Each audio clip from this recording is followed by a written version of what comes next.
authenticity, let me tell you, is so important. People can read through the fakeness, right? So quickly.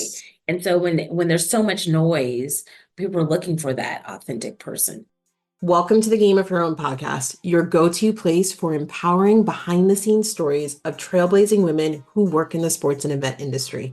I'm your host, Jahaan Blake, and I'm honored to bring you this free resource where you'll hear firsthand accounts of how these incredible women got their seat at the table. And I will personally share strategies to help develop your leadership skills in this industry.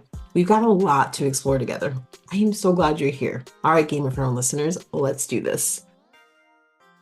Deanna, I am so glad you're here. Welcome to the Game of Her Own podcast. Thank you for inviting me. Excited to be here.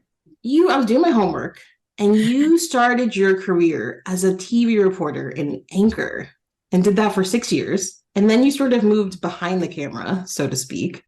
And then you went right into like executive roles, marketing, partnership, development, communication. And that's led you to where you are now, Vice President of Communications and Broadcasting for the Tampa Bay Rays. So thinking back on your journey, your career, what's one piece of advice you wish you had received early in your career? First of all, it is a joy to be here. And as we were kind of joking, I'm used to asking the questions, not having to answer the questions. So it's a little different. And I actually was in television as a reporter and anchor for 20 years on air. So while I did produce and co-host shows and all those things, that was my job. So one day I might be doing a hurricane out in the hurricane, and then another day I might be doing a fire somewhere or a health report. So that spanned over almost 20 years. Wow. In several markets. So the smallest market was Meridian, Mississippi, Jackson State University. It was there, Tyler, Texas, Memphis, and then, here in Tampa, St. Petersburg, Florida. And I will say the advice I wish I would have known was to be able to speak up. When you're first in your career, you're just like, I'm just lucky to have a job. And I want to commend this new generation of young people who aren't afraid to speak up and share their views. And there's a way to do it, right? Without coming off as, I'm the youngin' and I'm going to tell you all everything.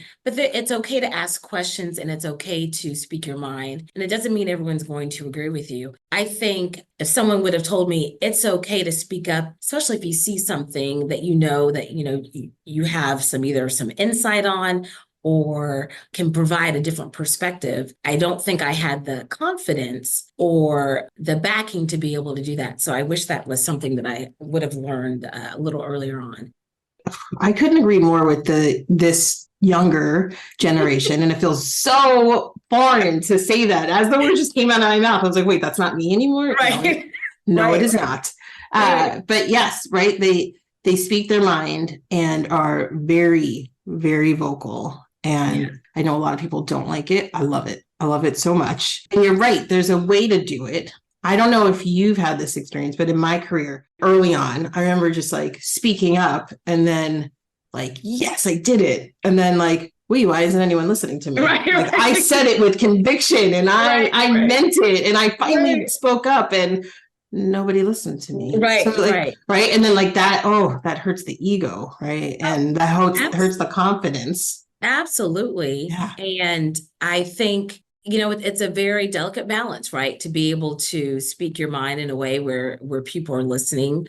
It's a nuance. And I think when you're in a business environment and you have, especially allies who are there to support you, maybe it's that mentor in the building who can say, I see what you're saying. And maybe there's a way to strategize on how to get your point across. But I tell you, they are bold. I love it.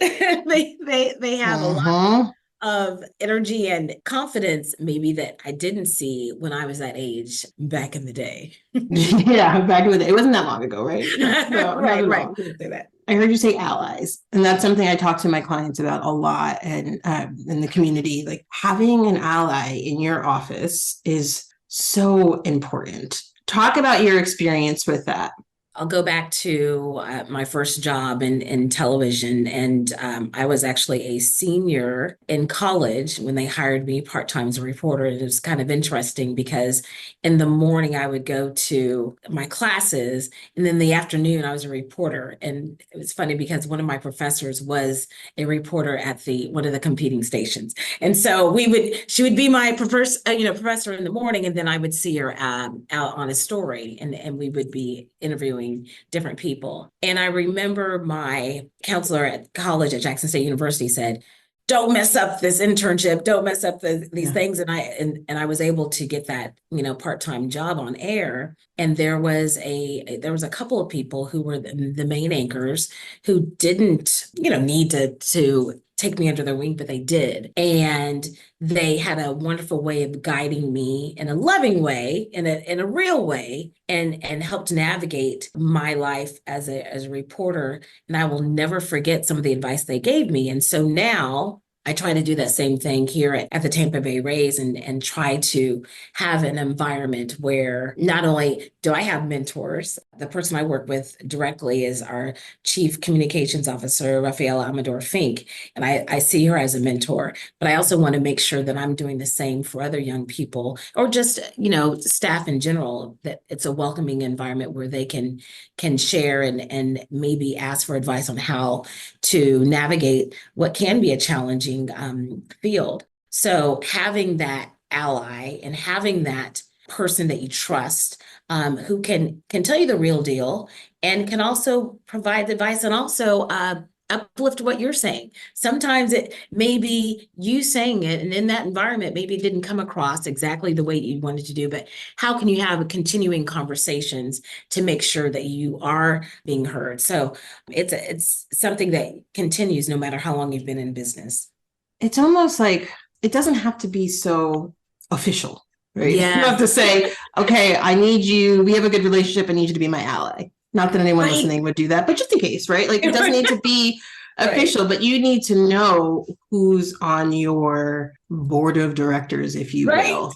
Who are your people who are going to tell you who aren't going to yes you to death? I think that's a good way to see if you have an ally. That's like a good test. Like, is this person just telling me what I want to hear? Or are they going to have hard, difficult conversations with me about an idea I have and tell me the truth? Like, I don't think that's going to work, girl. Here's why. Have you thought of even little things like buzzwords, little words that can get your point across or shut things down? And so who is going to be that sounding board to help you navigate those things? Absolutely. Sure, you want a yes person, but you've got to have a real person. I'd rather have a real person than a yes person, right? Yes. Yeah, absolutely. Like, you just want someone who's going to be real with you and make you think. And sometimes it's that person who, like, you're like, oh, if I tell them to this, my idea is so good, they're probably going to poke holes in it. And like, you don't want to go to them because you don't want them to squash it, but that means it's a good person. Like, that's your person. Then that's what you want to go say, because they're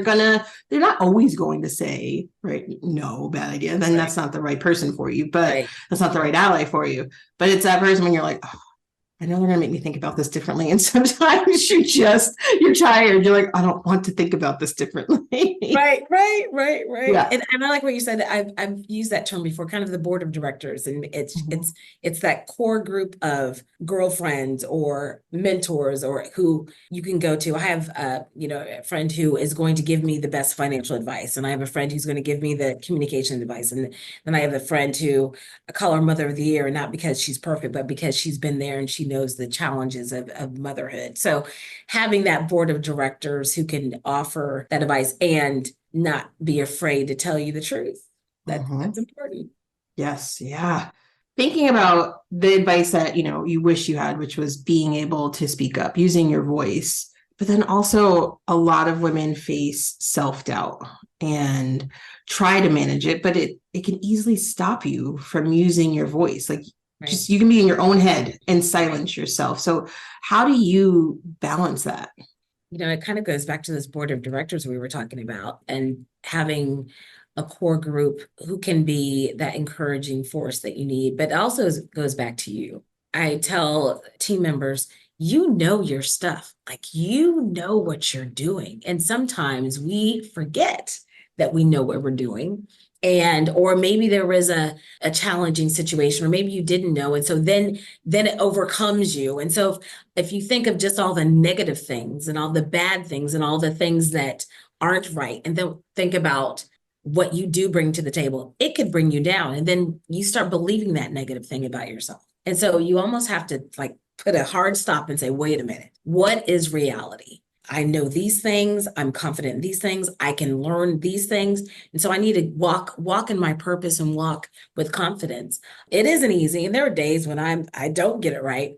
But if you spend a lot of time on the negativity, that's what you will believe, right? So it is a work in progress. And again, having that core board of directors in your corner can help. But it goes back to understanding your worth. And we hear that all the time, but do you really feel and believe that? And sometimes it's you just have to stop and kind of make a list and say, wait a minute, look at all the things I can do. Look at where I'm excelling. Look at, and sometimes even seeing on paper can make a big difference too. Yes. I tell my clients, and I'll tell the community, just create a list. Do it once a week. Just write down your wins, and then the things that you think you missed or failed on, just write down what you would do differently. Right. And just doing that exercise alone, one, it gives you can look back and be like, oh wow, I crushed this week. Yeah. But I was letting that one failure like overtake me, right? And like that's all you think about. And that, can bring you down. And so just I like what you're saying, to take a look at the list and then see what you could do better. Absolutely. Yeah. It's just taking that time, because if you don't pour into yourself, then who else is, right? Yeah. What's the point? This is the time of year where you're doing your reviews of your team members. Mm-hmm. And so it's a great kind of reflection on all those things. And so when I'm talking with my team and they'll say, oh, I forgot I did this. That's why that list is important, right?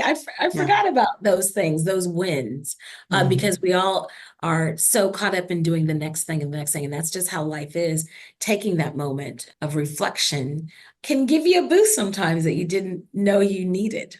Right. And it is that taking that time. And I say that, but we all know we're so busy. I know. But if we could all have extra, how many hours, we'd still fill it up, right? Yes. With everything. There's just so much. It's so much. It's so hard. And it's so hard. And I like what you were saying about if you're thinking about the negativity all the time, that's what you're going to be. Like I like to say, you're going to land wherever you focus. Right. So if you're just focusing on the negative aspects of yourself, which probably people don't think the same as you do, you're being super hard on yourself.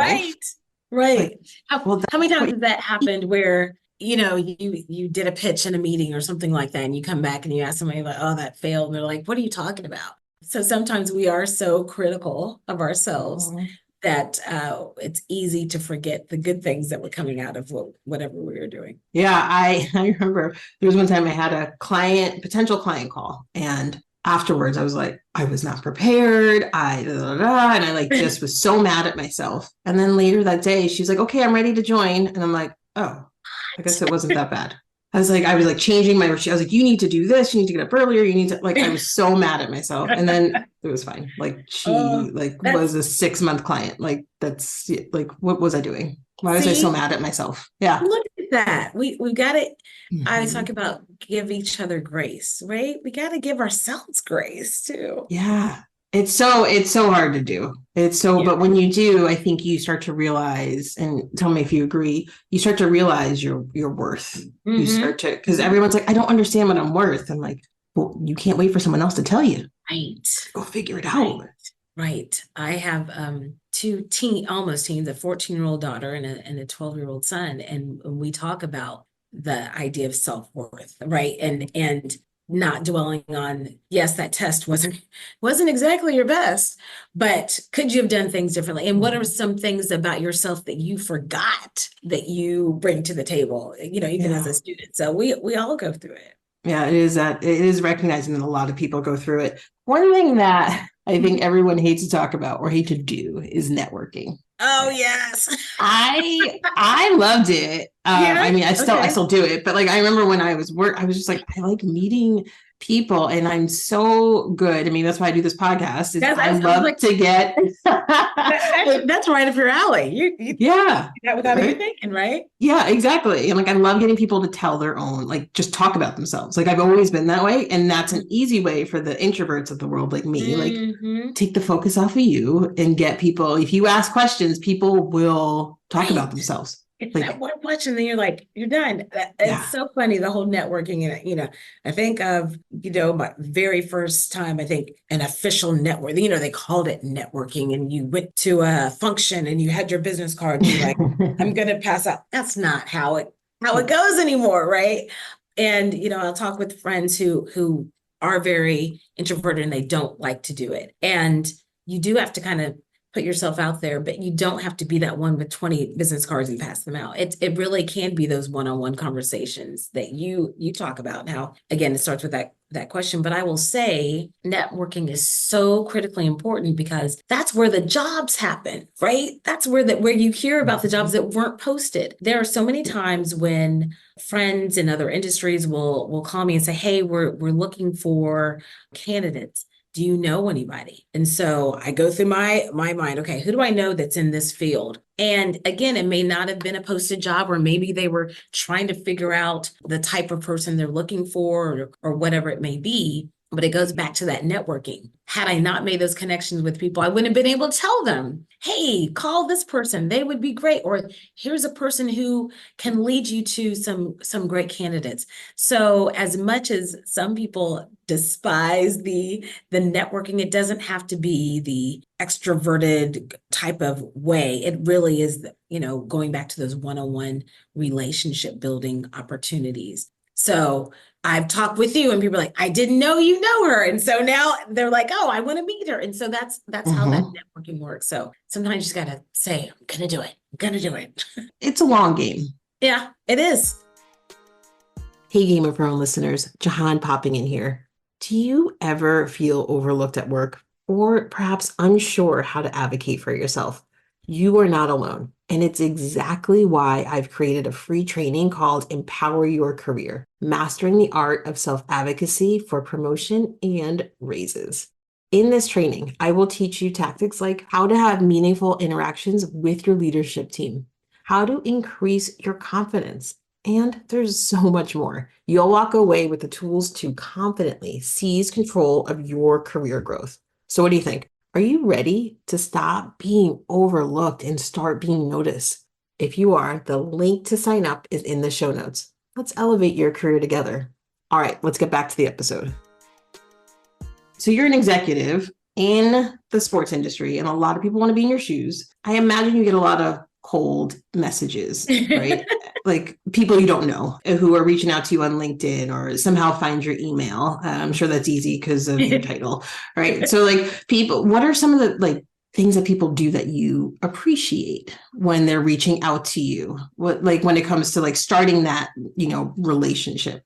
Great question. I recall this happened maybe a couple of months ago when there was a networking, I shouldn't say networking, it was I was on a panel with some other women in sports, and it was hosted by an organization, and they had, put some information out on LinkedIn, and someone had seen that I was a panelist. It was a student, and she saw that and she responded. Truthfully, I didn't have a chance to respond to her at the time, but she made the drive. It was probably almost a 2-hour drive from her school to come to this panel. And I was impressed with the fact that she had the wherewithal to do it, number two. And number two, she had good questions during the conversation. And so, we're on this panel. And so I remember, we talked very briefly before the panel, but I was impressed with her, and I said, here's a young woman who, made the trek to come and learn and talk and everything. And after that, probably 10 team members came up and talked to her about what she was interested in. So she put herself out there.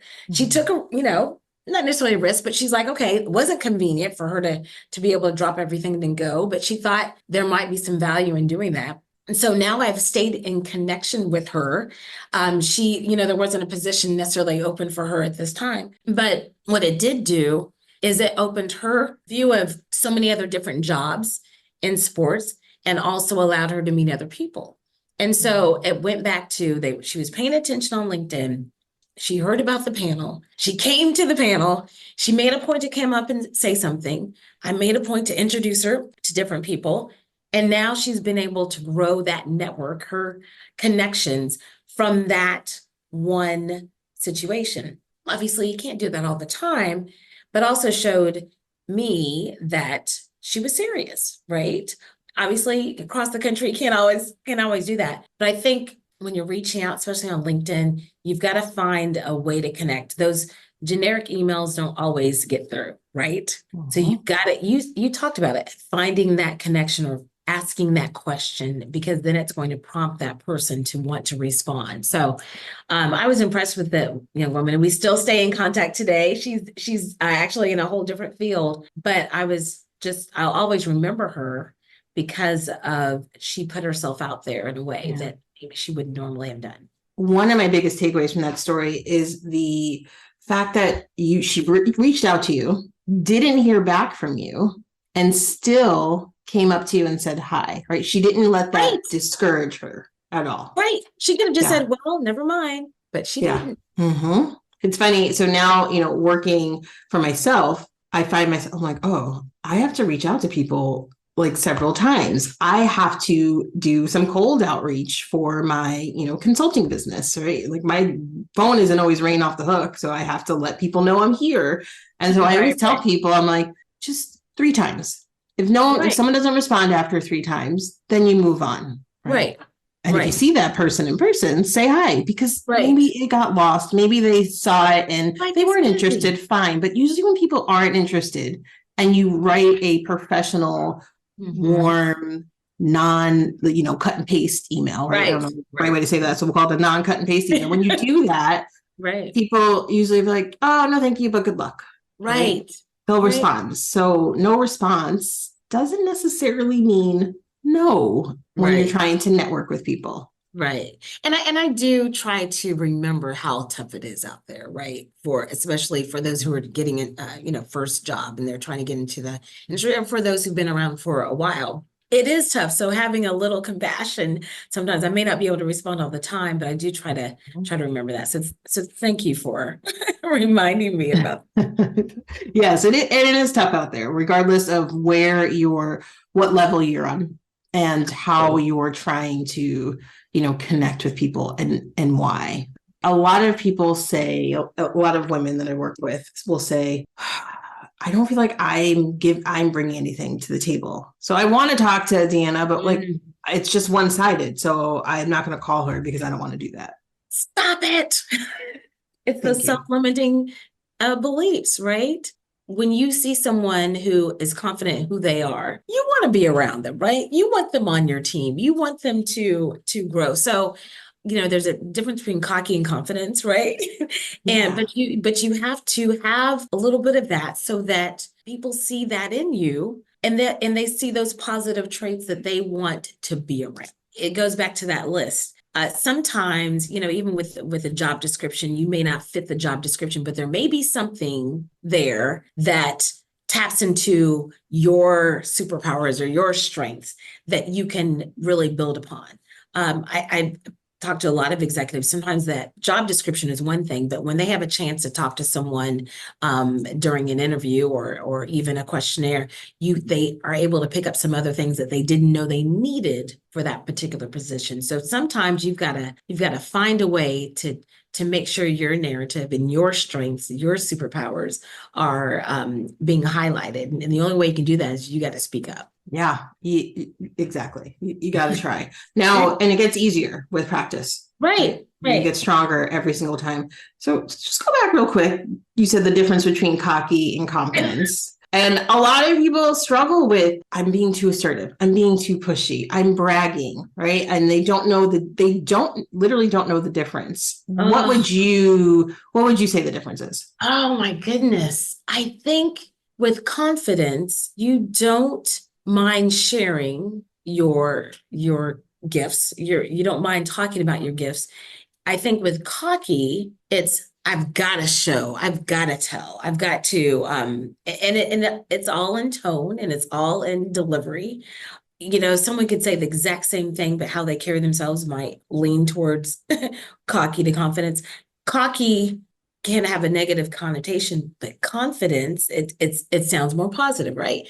But it's all going back to knowing who you are and being proud of who you are and what you bring to the table and not backing down from that. You're like, no, I know what I'm doing. And it's okay to be able to say that. And I don't think that's a bad thing in terms of being assertive. I know that word drives people, some people crazy or whatever, but you have to, because you're going to get left out. There have been times where I've seen in different places, not here, but just in other work environments, where that cocky person is the one who's out front and they're getting all the shine and they're getting all that. So you've got to come with it with your confidence and be who you are, for sure.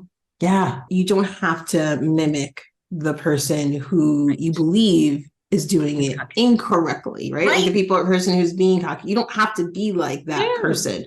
You can break the cycle. You can be assertive and, come from a place of caring and positivity. Right. And still and not back down. Right. And still get what you want, but not have to mimic the loud person who we all know. Like I literally had people flooding through my head as I'm saying it. I'm like, oh, having flashbacks. Right. Because you think when you see it, you're like, oh, right. I mean, I've been in the industry for 20 years.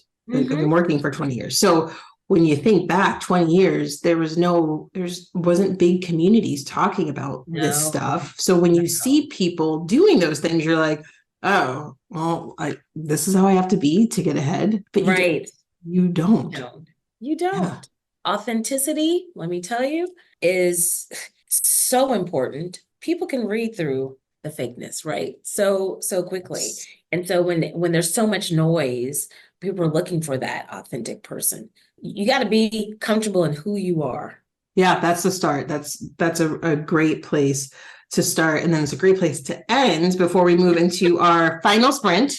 I'm going to ask you 5 questions and you're just going to say first thing that comes to your mind. Get my mind right. Are you feeling good? You ready? You guys can't see her. She sat up. I know. Like, okay. Final sprint. I was like, yeah. Okay. All right. All right. First one. What's a goal you achieved that you initially weren't sure you could do it? I would say it's a personal goal in that I had 2 children. I was at a weight that I wasn't comfortable with. And I ended up losing almost 100 pounds and I've kept it off for almost 12 years. That Thanksgiving put me about 5 pounds over, but I didn't, and it was really for my health. I'm 5'3". I want to make sure that I could still do the things I wanted to enjoy, and so I didn't think I could, and doggone it, I did it. So, congratulations!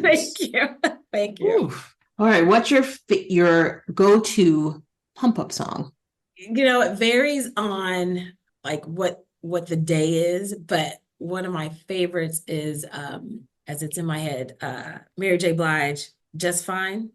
Yep. I won't sing it, but I saw you wanting to sing it. I was wanting to come out. But that gets me going. For sure. All right. What's your favorite way to unwind after a busy day? Okay, don't laugh at me.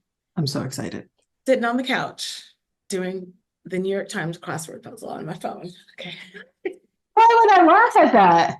That's my thing. And they have, what is it called? Wordle and some other ones. And so that's what my son and I do on the couch. We pass the phone back and forth and go, okay, your turn.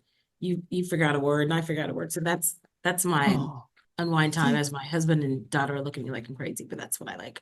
That's, I mean, you had me at couch, so I was like, yep, okay, me too. Couch, fuzzy socks, I'm good. All right, what's one thing that always makes you laugh out loud? Stupid jokes. But puns, I know it sounds corny, but just people who can, because I'm not a joke teller, but silly puns just crack me up. Or sitcoms from the 70s, but anyway. Sitcoms from the 70s. All right, last one. Name one woman in sports who inspires you and tell us why. There's so many, but I would say Serena Williams, again, not only all of the accomplishments she's had in tennis, but the challenges she's faced as a woman with healthcare, as a mom, all of those things just made me cheer on even more. So Mm-hmm. she's and talked, real talk about the challenges of motherhood and all of those things. So that's who I would say. All right, I'm going to do a bonus one. Can you just tell us about, you just were selected for the 2023 MLB's Katie Feeney leadership class. Tell us about that and what that means to you. Wow, I was so honored, and they each club selects a woman for this honor.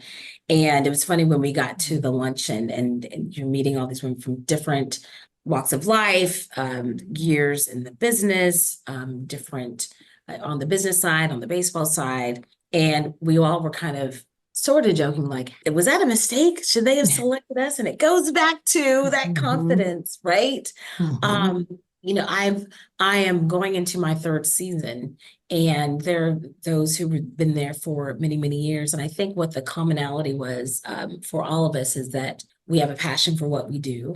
We all may have come from different ways to get here. I wasn't a traditional sports person who came into sports, but across the board, I think the reason we were selected is because of what we bring to the table from our perspective, our talents.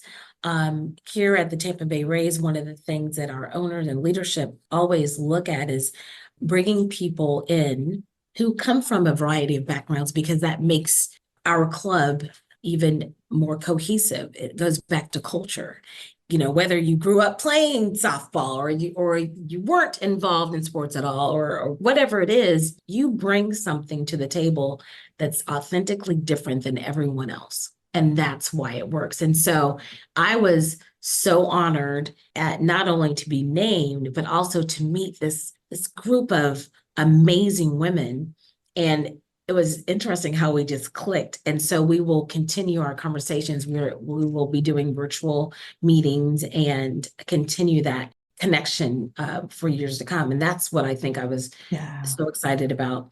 I'm very honored that we have several women in leadership here at the Rays, and they have been my mentor in the time that I've been here. And so we want to continue to pay that forward for others who are interested in the field. If you would have asked me, 20 years ago, would I be working for Major League Baseball? I would have laughed, because I didn't know there was a place for me. And so doing that, being a part of that leadership class, just reminded me that there is a place, and this firsthand, right? That there is a place for us, and that we can continue to grow in that area, that we still have a lot to learn and a lot to do. But it's going to take all of us to continue that path. So I was very honored to represent the Rays in that way. Well, congratulations. Thank you. Deanna, this has been a pleasure. If someone wants to get in touch with you, how can they go about doing that? Find me on LinkedIn and say, I heard you on, because I want to give you some pub on your podcast. But that's probably the easiest way to get in touch with me. Fantastic. Thank you so much for spending time with us. I appreciate it. Thank you so much, and I appreciate all that you're doing. Ladies, now it's your turn. I want you to take action on what you heard today. We talked about a lot in this episode, and I want to share the top 2 things I recommend you adopt as your own to make a difference in your career almost immediately. Number 1, track your wins.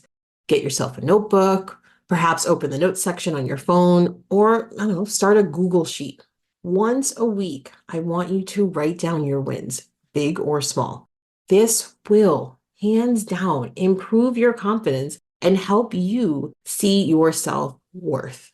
Ladies, it is free. It is easy. It takes 5 minutes. Just do it once a week, and you will start to notice your confidence increase. You will start to be able to talk about the value you bring to the table without a problem.